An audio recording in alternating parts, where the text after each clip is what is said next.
Hello, my name is Ken Pushko. I'm the Executive Director of the Rahway Housing Authority in Rahway, New Jersey. We're about 20 miles by the crow flies to Midtown Manhattan and about a 35-minute train trip from the downtown station. We're a small housing authority of approximately 274 units, 162 being seniors and 112 being families. We have 4 sites, 3 being the seniors and 1 only the family site.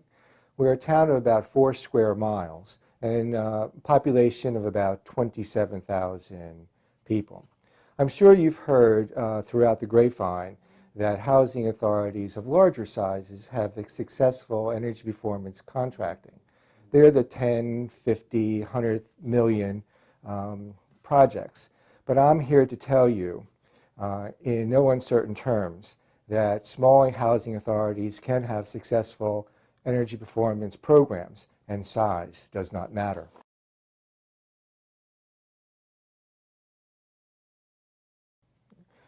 When starting our energy performance contracting, we decided to look at the obstacles that are in our way as well as the advantages that we had here at the Housing Authority. The obstacles was that there was low water rates, which means that when we did the efficiencies of water usage, we wouldn't yield as much as some other housing authorities that might in drought-stricken areas throughout the United States.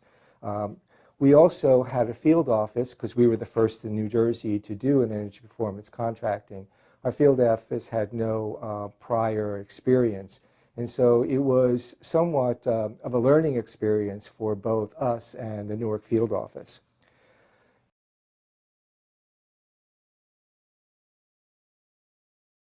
In order to start a self-managed energy performance program, there are certain basics.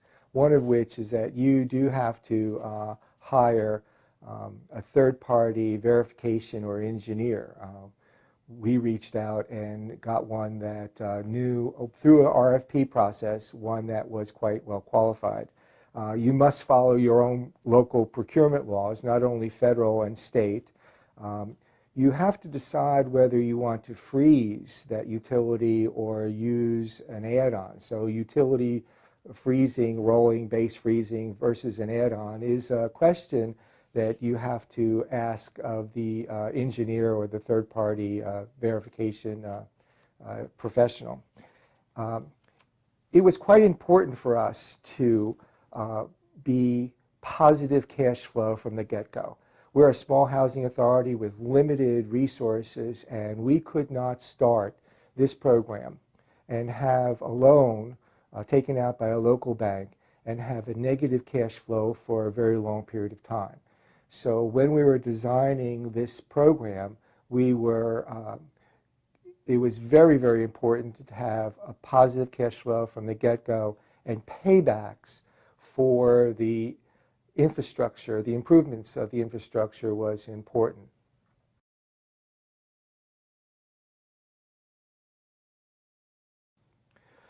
We also took a survey of our strengths within Rahway Housing Authority. We have a stable, knowledgeable staff. We made sure that the staff bought into the program because we had to manage it ourselves over a long period of time. We were able to interpret the statistics that was being presented to us by our third-party engineer. And we made sure that we understood our assumptions. We didn't want it to be too optimistic nor too conservative. Self-managed to us meant self-discipline as well. And we also took the advantage of attending a seminar in Chicago to get basic knowledge of the program.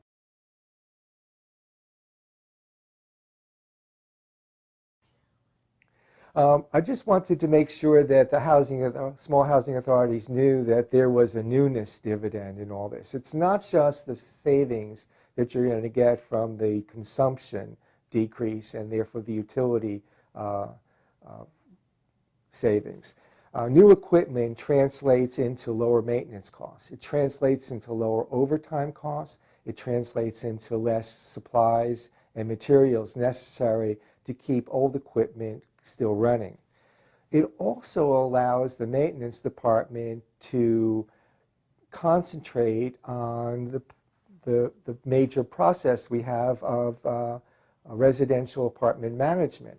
They spend their time on turning over the apartment as opposed to going into these basements and trying to maintain an old piece of equipment. That translates into more revenues, higher occupancy rates, and so forth. And that's not part of the HUD official analysis. HUD determines that a program is good based upon the cash flow of what the improvements are going to be. That's the other side of the coin, and that's as important to the Rahway Housing Authority as the efficiencies and the utilization of the equipment and the reduction of utility expenses. Also, too, what complicated matters with the Rahway Housing Authority, and it might be one of your needs, is that we made this energy efficiency improvements in the infrastructure seamless. We had an ongoing modernization program, and we made sure that our capital fund, and we got a capital fund loan from Fannie Mae, that was going to do the new cabinets in the kitchens and replace the floors and so forth, where the energy loan was going to buy the new boiler in that building and the new shower heads, which were low flow, and the new toilets. We had one contract with a developer, and the payment stream was split. The new sheetrock was paid by the capital fund, and the new energy efficient equipment was paid by the energy loan. Again, every time we spent the energy loan, I had to submit to the bank for collateral purposes what we spent it on, and it was itemized dollar for dollar.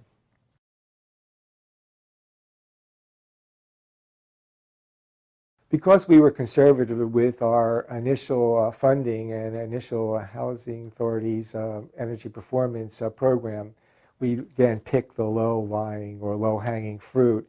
Our cash flow was positive and very positive. And we realized that HUD's regulations allow you to make so much money from the energy performance contracting.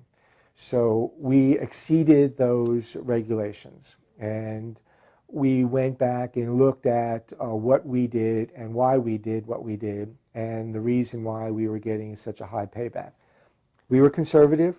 We were successful in getting weatherization grants, rebates from the state of New Jersey, insulation, and other funding from other sources, and were able then to do things that were not part of the initial program, like for instance another boiler room from another building, to even lower our utility consumption. So we went back and looked at that cash flow and said, all right, let us now do those things. Since we're so secure about paying off the loan, let us do those things that are not high yields in terms of energy efficiency. And so we put in what we call now phase 2, and just got it approved from HUD to go back and do other things that might have a 15-year payback as opposed to the initial 12. Our loan currently is, our new loan, which absorbed the balance of the old loan, is now for another 10 years. And so we are comfortable in the fact that we are going to be again successful, created another pool of money from the positive cash flow that phase 1 generated, and remain within the HUD guidelines of our rewards.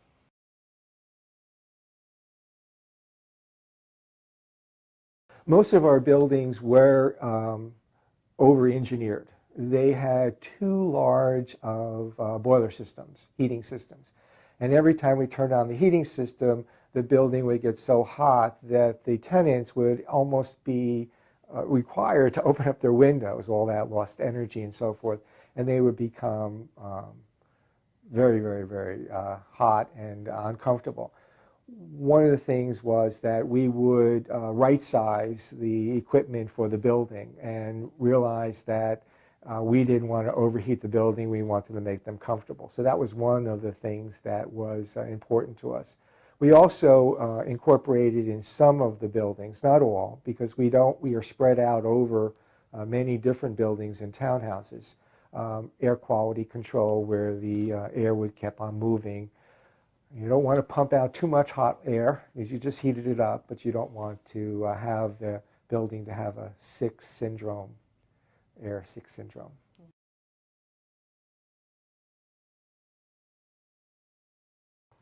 The results for hway were very good. We maintained a positive cash flow even with the probated subsidies that were initialized probably by HUD in the mid to late 2000s. We had less maintenance costs. We were able to streamline our staff here.